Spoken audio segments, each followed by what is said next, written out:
I think I'm unmuted now. Alrighty. So tonight, welcome. Thanks everyone for coming. Tonight we're going to continue to talk about cooking on Shabbos, but try to make it practical as possible. So we'll talk about making tea on Shabbos and making coffee on Shabbos.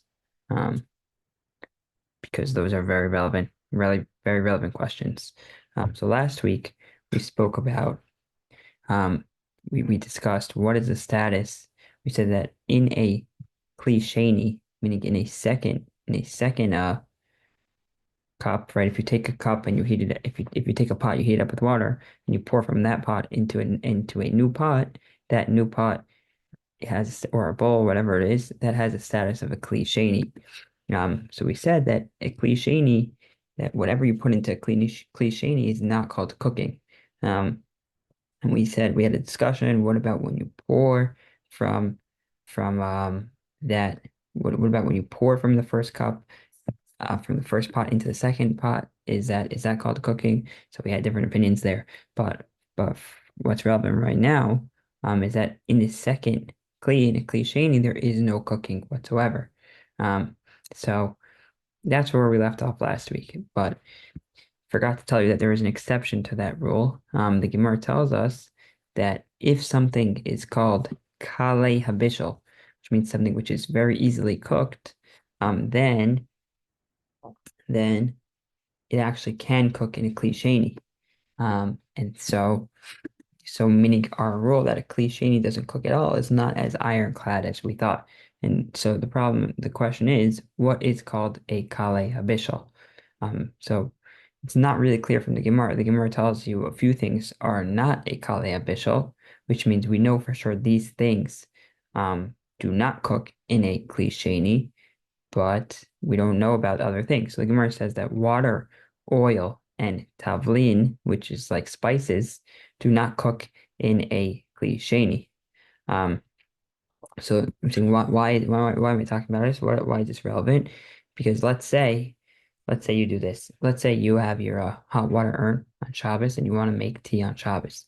So you so how can you do it in a permissible way? So let's say you put your tea bag in the cup, right, and then you pour from directly from the urn into the cup with your tea pouring over the urn. So that would be what we talked about last time, which is iroi rishon. It's pouring from a kli rishon. It's pouring from the thing, the water that's on the fire, right? Because the urn is the fire, so it's pouring directly onto the tea bag, and it's cooking it.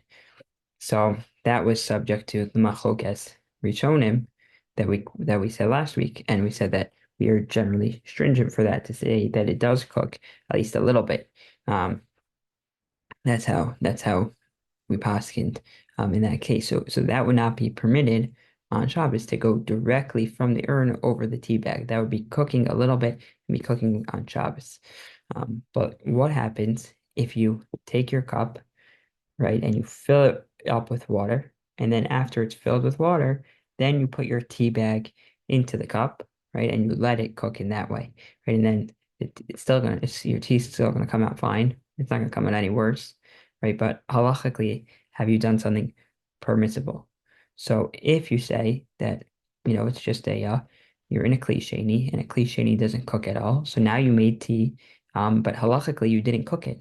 So you're totally fine. You did something permissible. But if you're going to say tea is kale habishal, tea is something which cooks very easily, and it's logical to say that tea is something which is kale habishal, then because what does it take to cook tea? You put it in for 4 seconds, right? And your tea, your water's already changing colors, right?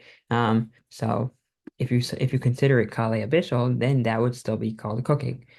So that's why this is relevant. So the discussion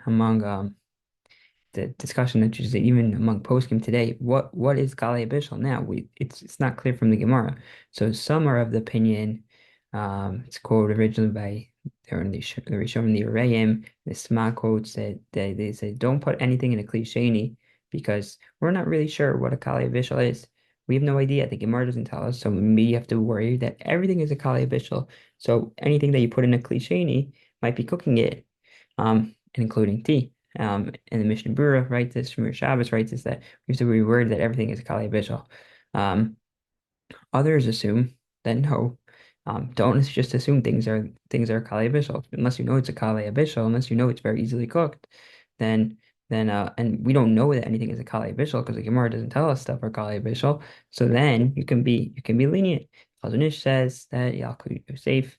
Um, so Schachter just points out that the Gemara tells us that you can cook water in a klisheni, which means that water is not a kali abishal. So if water and you think water gets cooked super easily. So if water is not a kali abishal and can be cooked in this second cup, right? In this pot, that's poured from the water, klisheni. So therefore, tea for sure is not a kali abishal. Then there's some people who have like a intermediate opinion that the Rambam and the Biur Halacha they write that, anything that would seem to be a kali bishul, you should be stringent upon. Um, so Shulchan Aruch writes that you shouldn't put bread into a kli sheni, seemingly because he's understanding that bread would cook very easily and it's kali bishul. Um, Okay, so right now where we're at is if tea is called a kale bishul, then you shouldn't be able to make your tea in the cup that's you pour from the urn, right? You go from the urn into the cup, right? So if tea's not a kale bishul, then you couldn't put your tea bag in there and have your tea on Shabbos. If tea is a kale bishul, then that would still be called cooking, and you would not be able to do it on Shabbos. Okay, what about? Right. So what if you say, okay, fine. I think tea really is a kali bishul, so I'm not going to do that. Okay, but what if I take that cup, right? I go from the urn into the cup, right? That cup is now a kli sheni. So now if I take that cup and I pour it into another cup, right? What's that going to be? It's going to be a kli shlishi, right? A third cup, right? So a third in a kli shlishi, this third cup. So is there cooking in that cup or not?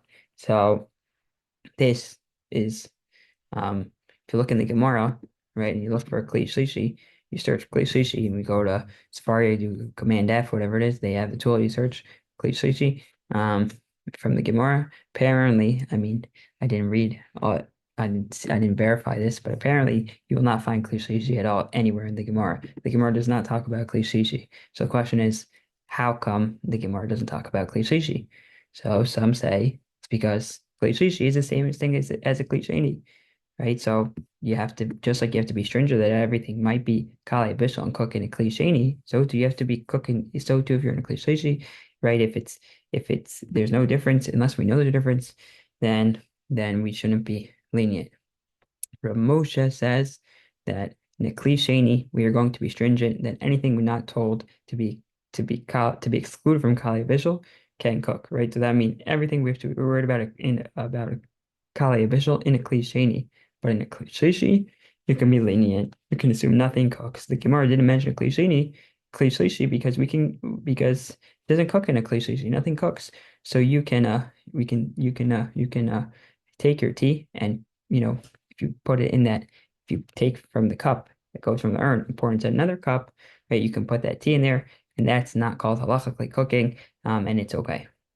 Um, some like intermediate opinion, but that seems to be um the basic machlokas. And many people are lenient, like Rav Moshe. Just a question that the Aruch HaShulchan says, okay, you're saying that halachically that's not cooking, but look what happens to even if you put in a kli look what happens to your water when you put something in a kli. The water is going to change colors from the tea bag. So how can you say that's not called cooking? Of course that's called cooking. So some respond, maybe even Ramusha says this, that yeah, that's true that it changes colors, but it's not changing colors only because it's hot. And he brings you proof that if you would take apparently if you take and I tried this once, if you take a tea bag um and you put it in cold water, so eventually it's not going to happen as fast, but eventually the water is going to change colors to the tea bag. So you say that's a proof that just because it changed colors doesn't mean it's called cooking. Um, now,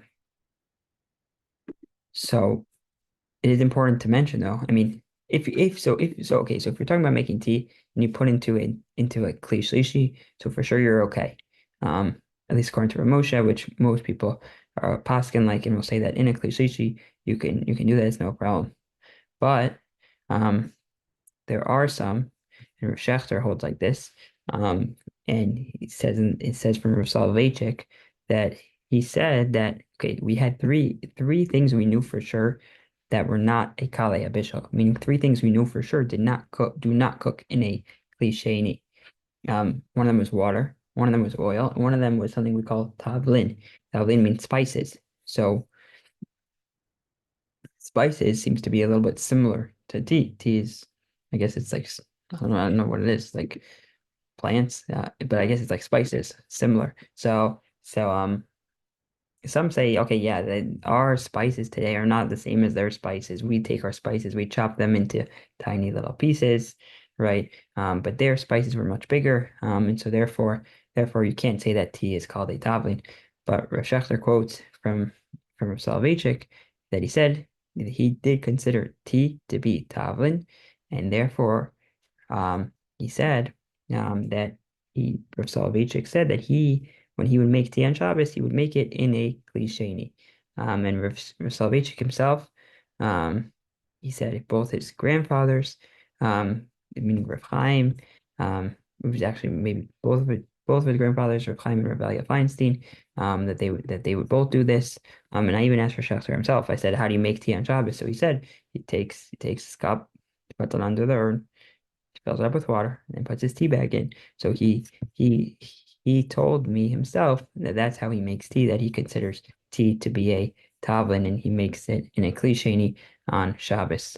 Some people don't even rely on the opinion of Moshe, and they make a very strong tea concentrate before Shabbos, and then use a little bit of that when making their tea. But those who rely on a klishishi for sure have what to rely on, and those who want to rely on just use a klisheni, um, they have Soloveitchik or Schechter who say that that is not a problem.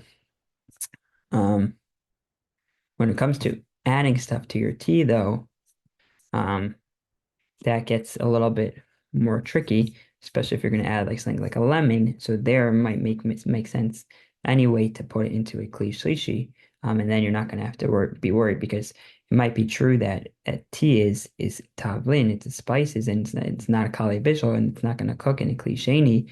But let's say you're adding lemon or you're adding honey. So some of these other things, if you put it in the kli shlishi, you're for sure safe. You're for sure okay.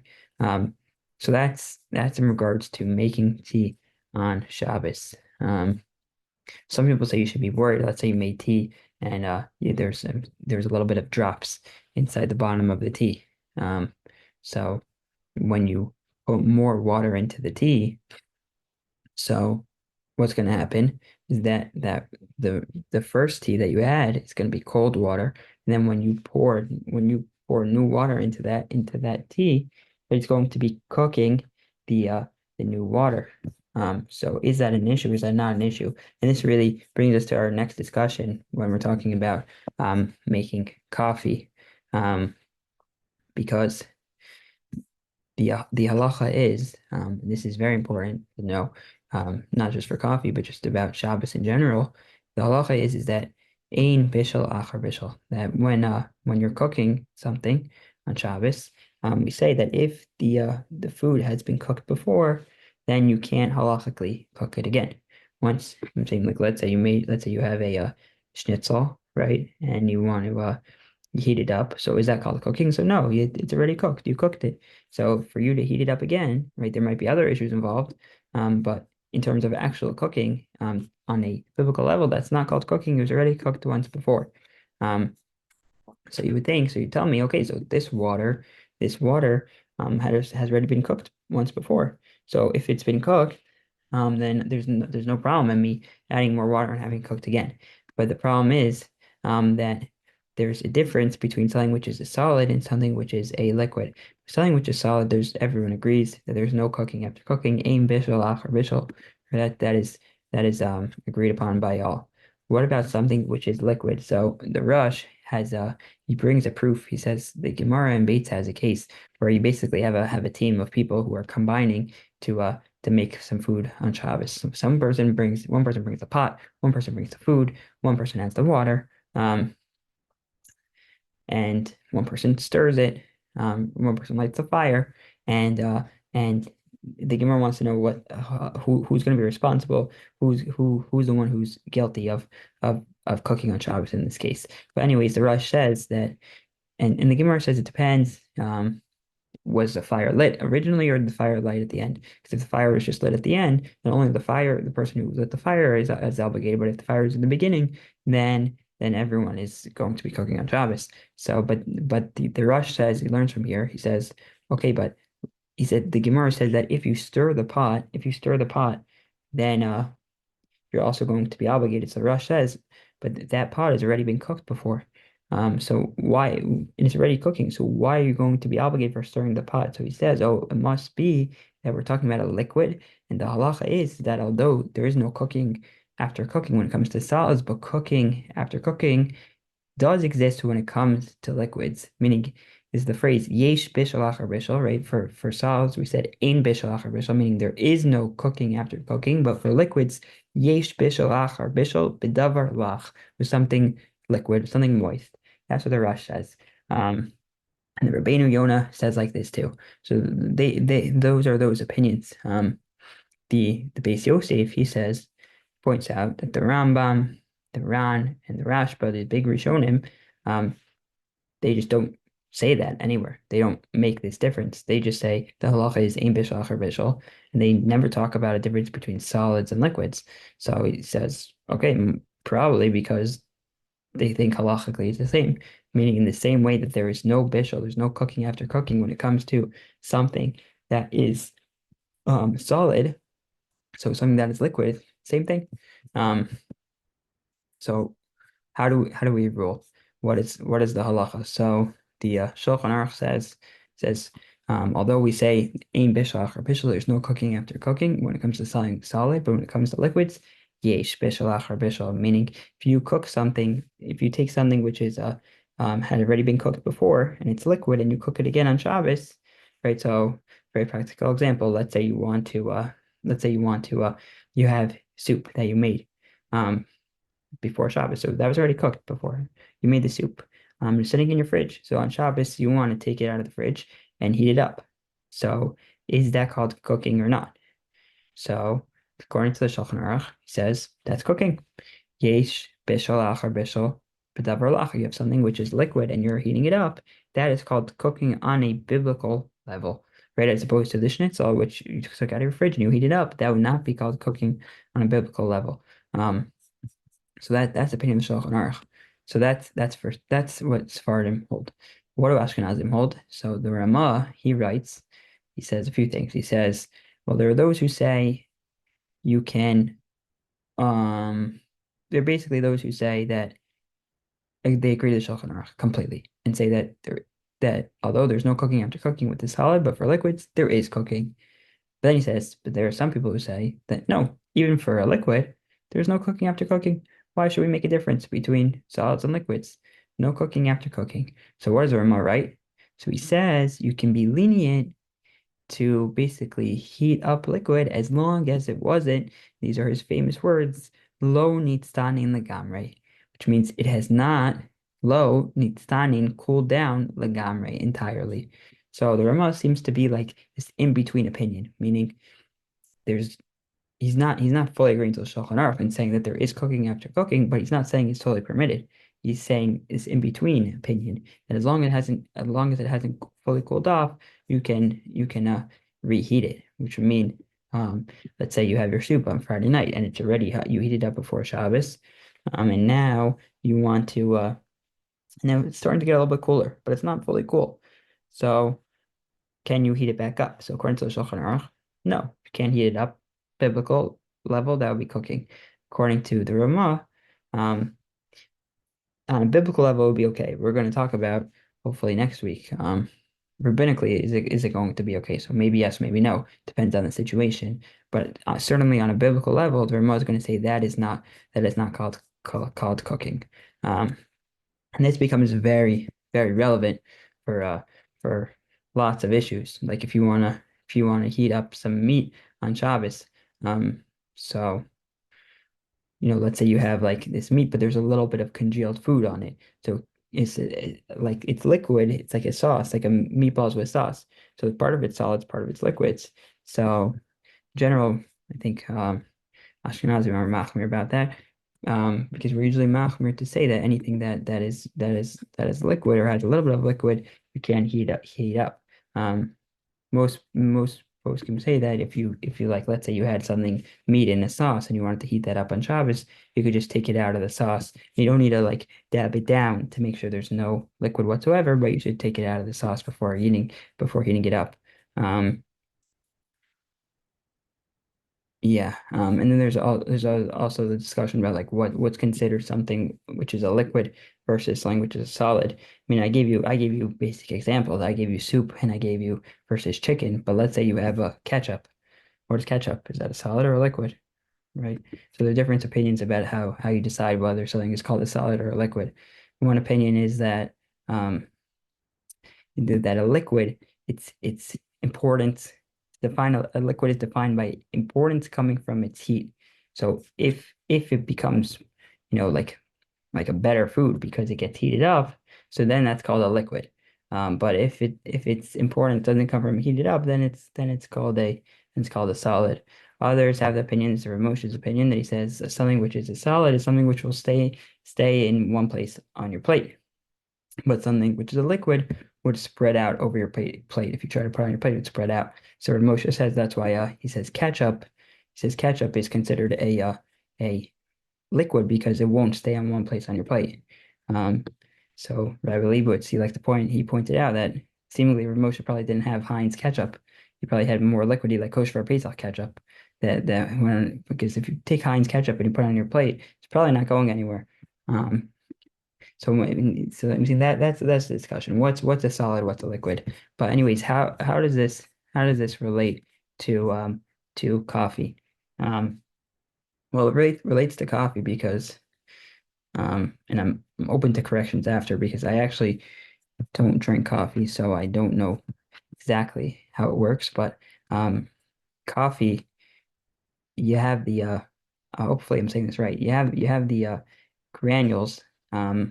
When talking about instant coffee, you have the granules, but they're pre-roasted, so they're cooked before.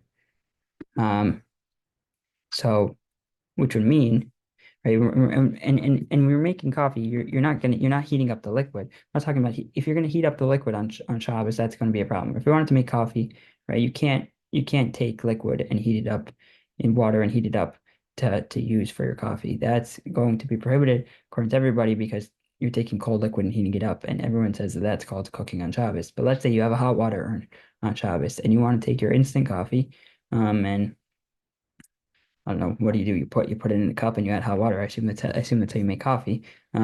So can you do that on Shabbos? So the coffee granules have already been cooked before. So you would think, right, that there's no issues whatsoever in doing that, and you could even do that in a kli because there's no cooking that's being done, right? As opposed to the tea, which we had to be worried, oh, maybe this is called a kali bishul, and you're cooking the tea in the cup, right? And so maybe this is going to cook in a kli, but for coffee, it's already been cooked once before. So maybe you should be able to put that, cook that in a kli, or even you could do this. You could put the take the granules out of the thing and put it in your cup and pour directly from the urn onto your coffee. Why aren't we worried that that's called cooking? That was what Roey pouring from a clear rishon, and we said that's cooking a little bit on Shabbos. So say no, there. What are you cooking? The coffee's already been cooked once before, because ain bishul achar bishul. So this is not as simple as that because there's discussion that do we say cooking after cooking is the same thing as cooking after roasting, after tzli? Um, and those that might not be the same thing. So the Uraim is quoted by the Mordechai. Um, he brings a proof from where do we have tzli roasting? Where does roasting come up in halacha? So most famously comes up and we're talking about roasting the Korban Pesach. So the Gemara in Pesachim has a discussion.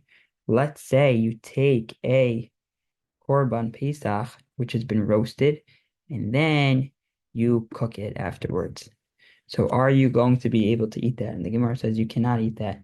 So he learns from here that basically cooking and roasting are not the same thing. And therefore, if you take something which has been roasted before and then you cook it on Shabbos, so that is a that's a that's going to still be called cooking, even though it had been cooked before, but that was through roasting. But he holds yesh bishul achar tzli, meaning there is cooking after roasting, and likewise yesh bishul achar afia. So too would be true about baking. If you bake something and then you cook it, so some people say tell you to be careful. If you have a very hot soup and you take your challah, right? Your challah has been baked before but hasn't been cooked. You put that challah into your very hot soup. That's maybe called cooking on something which has been baked, which I mean, there are ways to get out of it. Maybe it's in a klisheni, if it's even a klishishi, but that's a discussion there. Others disagree with this opinion and say no. The only reason why if you take a korban pesach and you cook it, that you can't have a korban pesach. It's not because it's different from cooking. It's because for matzah you need to have the taste of matzah, and when you cook it, you're going to lose the taste. Um, Regardless, the Shulchan Aruch, it seems to be stringent on this, and the Ramah says, although some are stringent about this, our custom is to be stringent and to say yesh bishul achar tzli, yesh bishul achar fia. There's cooking after roasting, there's cooking after baking, and you should not even put it in a kli sheni.